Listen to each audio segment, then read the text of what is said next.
The door didn't creak open like in movies. It swung, hard, slamming into the hallway wall as I returned from my night shift. I was tired, still wearing my cafe apron, my shoes sticky from spilled drinks. The sky was just starting to lighten, pink and gold streaks leaking in through the living room blinds. But something was wrong. My mom's picture was gone from the hallway wall, the one I'd hung after she passed. And then I saw it. Two men I didn't know, hauling out boxes from my room. I dropped my keys. "Excuse me, what are you doing?" One of the men looked at me, confused. Moving this stuff out. We're clearing the room. Owner's orders." I stepped forward, heat rising in my chest.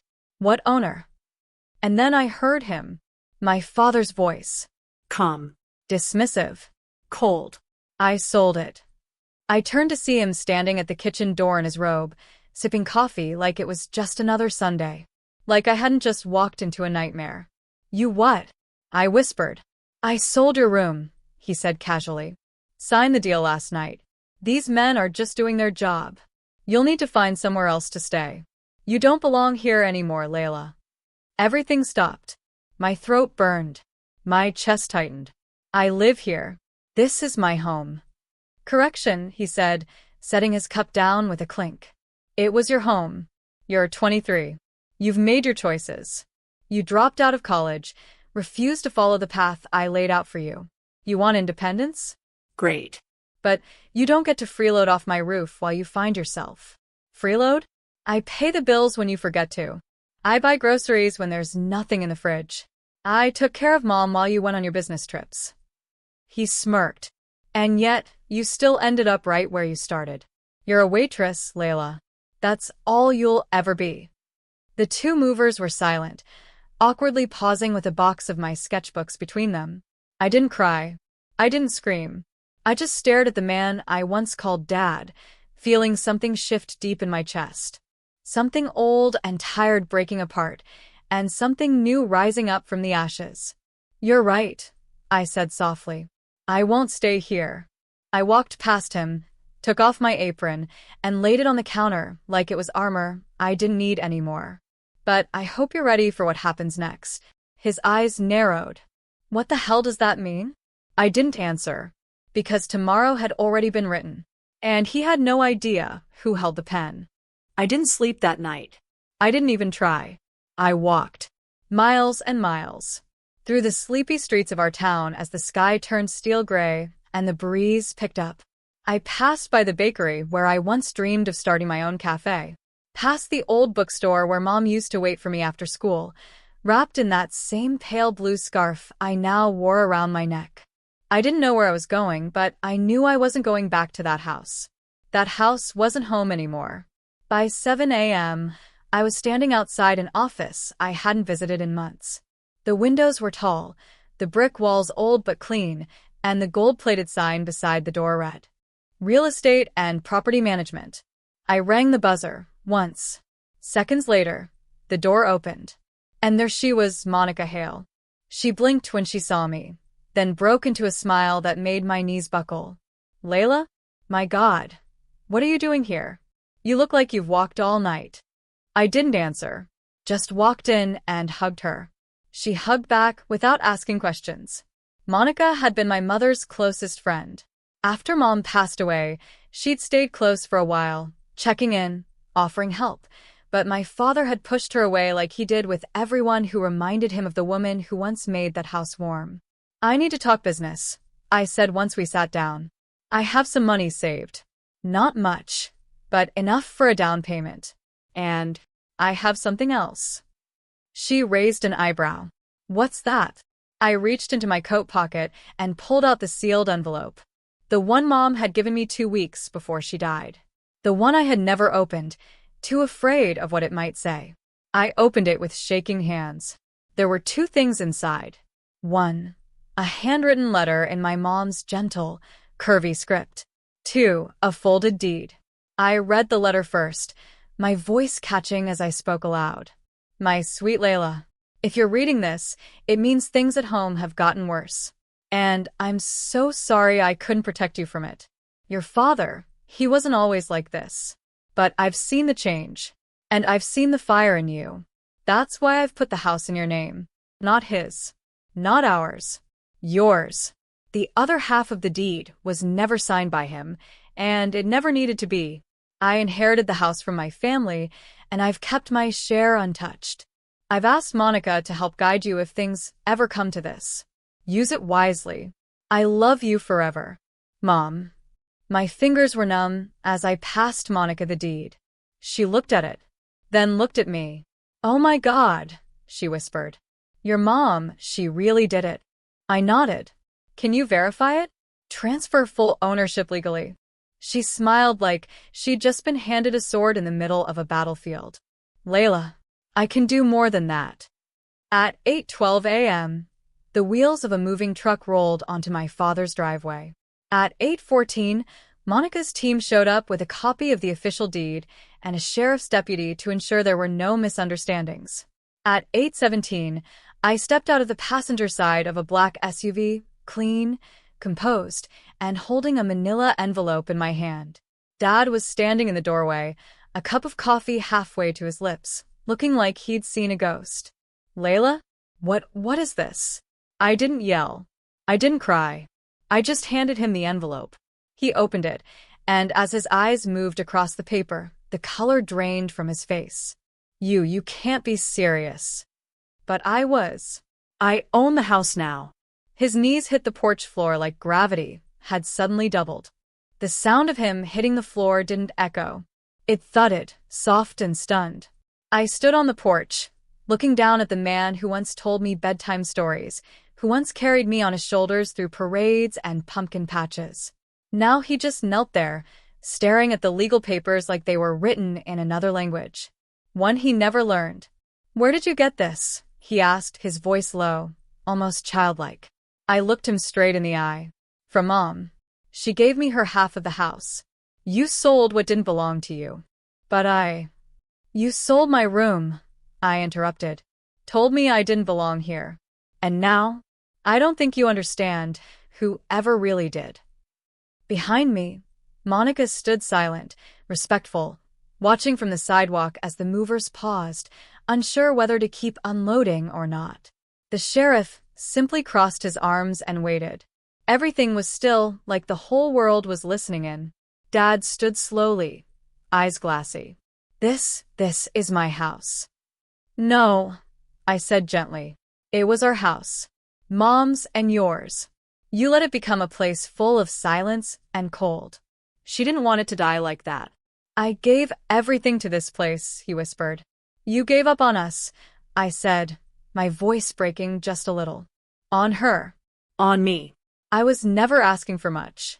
Just for home to feel like home. His shoulders sagged, and I saw something then, something I hadn't seen in years. Regret. It flickered across his face like headlights in fog. But it didn't erase the damage. It didn't take back the years of being pushed out, shut down, told I wasn't enough just because I didn't follow the script he'd written for me. He rubbed his face, took a breath. What happens now? I turned slightly, gesturing toward the moving truck. Now? You let them finish. Because I'm moving back in. And me. I looked him over, not with anger, but with a sadness so heavy it felt like gravity. You'll stay for now. If you want to. But things will be different. This house isn't about control anymore. It's about healing. And that starts with truth. His eyes dropped. He didn't argue. He didn't fight. He just stepped aside as I walked through the front door. My front door. And something strange happened. The air inside felt warmer. Lighter. Like the walls had been holding their breath for years and finally, they exhaled. I walked into my old room slowly, half expecting it to be stripped bare. But it wasn't. The movers had paused halfway, through clearing it out. My bookshelf was still leaning against the wall, slightly crooked. The sketch pad I kept under my bed was on the floor, open to a half-drawn picture of Mom. It felt like walking into a memory that hadn't finished playing. I sat on the edge of the bed and took a breath. The air smelled like dust and lavender, the scent of the fabric spray I used to spritz on my pillow before falling asleep after late-night shifts. Then I heard footsteps behind me. Dad. He lingered in the doorway like he was afraid to be seen in the light of the morning. For once, he didn't try to command the space. He didn't raise his voice or fill the air with explanations. He just stood there, quiet. "I didn't think you'd actually open the letter," he said. I looked up slowly. "You knew about it?" He nodded. I found it in her drawer a few months after she passed. I thought about burning it. My stomach twisted. "Why didn't you?" He swallowed. "Because somewhere deep down I knew she was right. That you deserved more than what I gave you." I didn't say anything. Not yet. He stepped inside, glancing around the room like it belonged to someone he'd wronged and couldn't face. "I didn't sell your room to punish you. I told myself it was practical. That I needed the money, that the house was too big for just me. But maybe the truth is, I didn't want reminders." "Reminders of her?" I asked. He nodded. "And of me." That made him stop. He looked at me, really looked at me for the first time in years. His voice cracked. "You're so much like her. The way you fight, the way you feel." And I didn't know how to live with the echo. That was when I saw the tear. Just one. Sliding down the side of his cheek as he turned away and rubbed it with the back of his hand like a man who thought he didn't deserve to cry. And that was the moment I realized something. This wasn't revenge. This was redemption. I stood up, walked to the door, and looked out into the hallway. The same hallway where he once told me to leave. The same spot where I had stood in silence while Mom begged him to try harder with me. "You don't need to leave the house," I said softly. "But if you stay, you work on it. You work on being someone Mom would be proud of. And someone I can trust again." He nodded. Not instantly. Not like a man suddenly changed. But like someone ready to begin. 3 weeks passed. Not everything got better overnight. It wasn't a fairy tale. But something shifted. Dad started waking up early again. Not to bark orders or disappear into his home office, but to sit at the breakfast table, coffee in hand, waiting to say good morning. Sometimes he'd even try small talk. Sometimes he'd fail. But he tried. I let him stay. Not because I forgave everything, but because I believed in change. And because somewhere in my chest, despite everything, I didn't want the house to be filled with only echoes of the past. One afternoon, I found him in the garden, kneeling next to the rose bush Mom used to love. He was clearing the weeds, dirt under his nails, sleeves rolled up like the man he used to be. The man I barely remembered. When he looked up, there was sweat on his brow and a softness in his eyes I hadn't seen in years. "You planning to paint the front door again?" I asked. He grinned faintly. Figured I'd wait for the boss to approve the color. We laughed. Not because everything was okay, but because we had finally reached a place where laughter didn't feel like betrayal. Then, one crisp Saturday morning, a new moving truck pulled into the driveway. But this time, it wasn't for me. Dad stood on the porch with a box in his hands, his expression unreadable. I joined him, puzzled. He handed me the box. Inside was a folder, thick, sealed, and old. "I found this in the attic," he said quietly.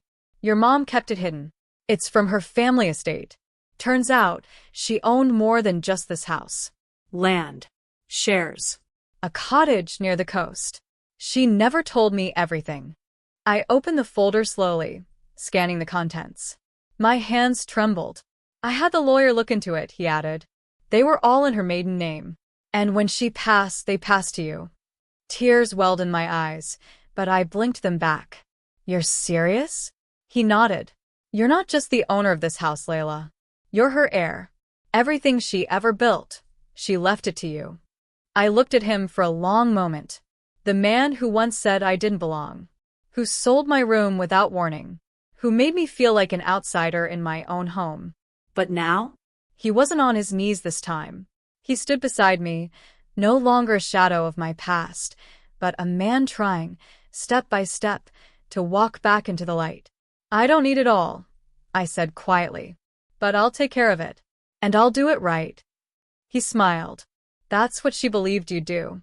That night, as the house glowed under the soft amber of warm hallway lights, I sat in my old room, now repainted, refurnished, filled with new life. I opened my sketch pad and began drawing again. This time not from pain, but from hope. The kind that grows slow and steady, like roots beneath a rebuilt home.